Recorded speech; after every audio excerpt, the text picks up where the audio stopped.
There's 3 or 4 places that you can go to quickly create a new quiz or self-grading assignment using Google Forms. One of those places is drive.google.com, your Google Drive. You're going to choose the plus button to create a new file, hover over More, and then on Google Forms, if you hover over this arrow, choose from a template, and you can quickly create a blank quiz here.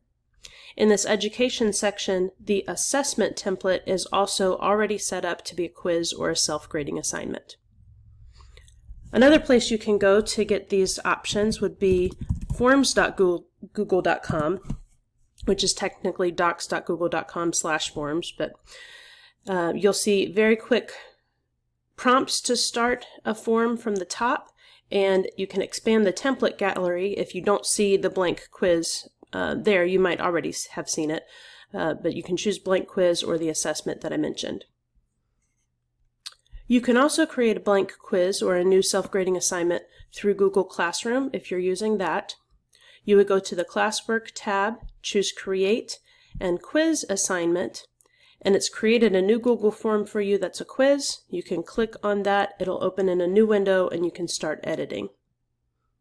And then one last little sidebar.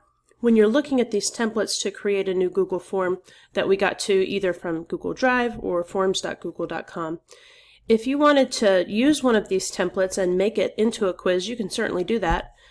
For instance, an exit ticket, if we click on that, it creates a new file for us with the template, and we can go to this little gear icon for the settings, go over to quizzes, and just check this option to make it a quiz, and now you can make it a self-grading exit ticket.